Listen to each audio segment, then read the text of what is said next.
हम मोनेरा जगत के बारे में पढ़ेंगे। मैंने आपको बताया था कि मोनेरा जगत को दो समूहों में बांटा गया है। पहला है आर्कीबैक्टीरिया और दूसरा है यूबैक्टीरिया। आर्कीबैक्टीरिया अर्थात जीवाणुओं का प्राचीनतम समूह और यूबैक्टीरिया यानी सामान्य जीवाणु। तो सामान्य जीवाणु किससे उत्पन्न हुए? सामान्य जीवाणु आर्कीबैक्टीरिया अर्थात जीवाणुओं के प्राचीनतम समूह से ही उत्पन्न हुए। जब आज हम जीवाणु की बात करते हैं मतलब हम यूबैक्टीरिया की बात कर रहे हैं। प्रश्न आता है ये यहाँ पे कि हम आर्कीबैक्टीरिया को असाधारण परिस्थितियों के जीव क्यों कहते हैं?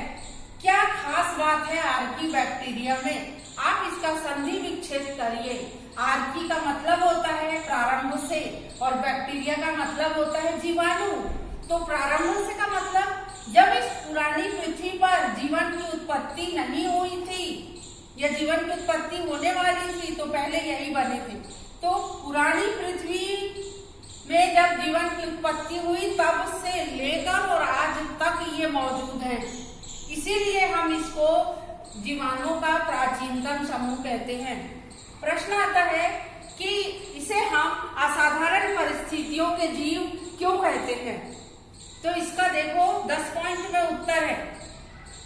पहला कि ऐसी परिस्थिति पृथ्वी पे थी जो पुरानी पृथ्वी है जिसपे जीवन का रहना असंभव था। ऐसी परिस्थितियों में भी ये जीवित रह सकते हैं। देखिए इनके लिए परिस्थितियां क्या क्या है। समुद्र की गहराई उसमें जीवित रह सकते हैं। पहाड़ों की ऊंचाई चाहे पहाड़ कितना भी ऊंचा हो। कम तापमान यानी कि 0 से कम माइनस टेम्परेचर पे भी ये जीवित रह सकते हैं। उच्च तापमान 100 डिग्री सेल्सियस से अधिक ताप पे भी ये जीवित रह सकते हैं। अत्यधिक अम्लता यानी जब pH 2 हो जाए तो विलयन बहुत अम्लीय हो जाता है तो अम्लीय विलयन पे भी ये उपस्थित होते हैं। जीवों के शरीर के अंदर ये जिंदा रहते हैं। बर्फ के नीचे चाहे वो दलदली भूमि हो चाहे ऑक्सीजन उपस्थित हो या ना हो अनुपस्थिति में भी ये जीवित रहते हैं। और कछुए और दूसरे जंतुओं के शरीर पर भी ये जीवित रहते हैं। इस प्रकार आपने देखा कि ये सारे कारण हैं इन्हें असाधारण परिस्थितियों का जीव बनाने के लिए। और दूसरी महत्वपूर्ण बात जो यहाँ से ऑब्जेक्टिव में आती है कि इन जीवाणुओं की कोशिका भित्ति जो होती है वो पॉलीसैकेराइड और प्रोटीन की बनी होती है। इसमें पेप्टाइडोग्लाइकॉन जो है वो नहीं पाया जाता। तो क्या नहीं पाया जाता? पेप्टाइडोग्लाइकॉन नहीं पाया जाता। ये आपको याद रखना है।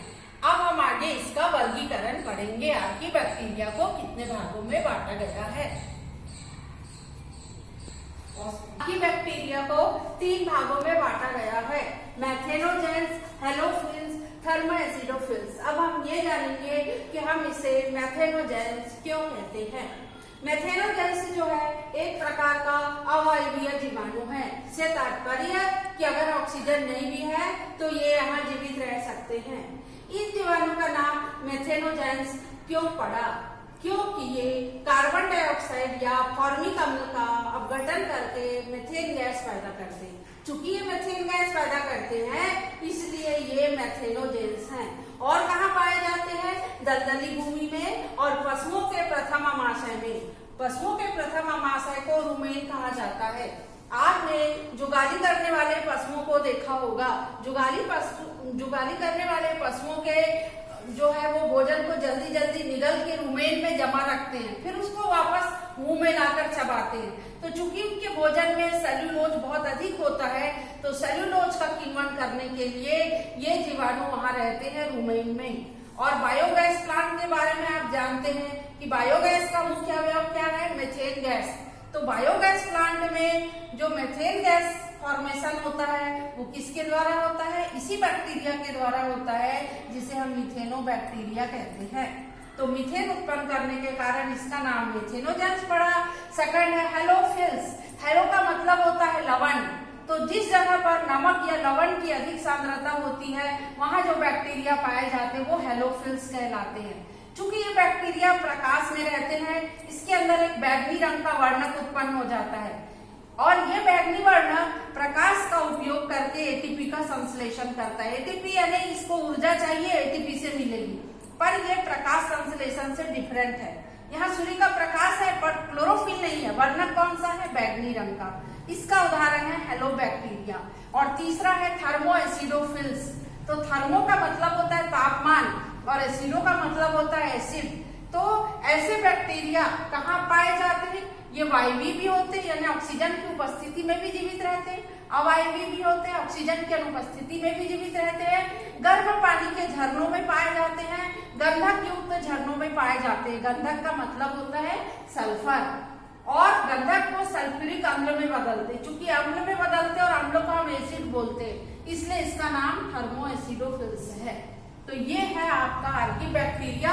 और एक और बात आप बिल्कुल ध्यान रखिए कि आर्कीबैक्टीरिया को जीवित जीवाश्म कहा जाता है। तो हम इसे जीवित जीवाश्म क्यों कहते हैं? इसकी ये असाधारण परिस्थितियों में जीवित रहने के कारण।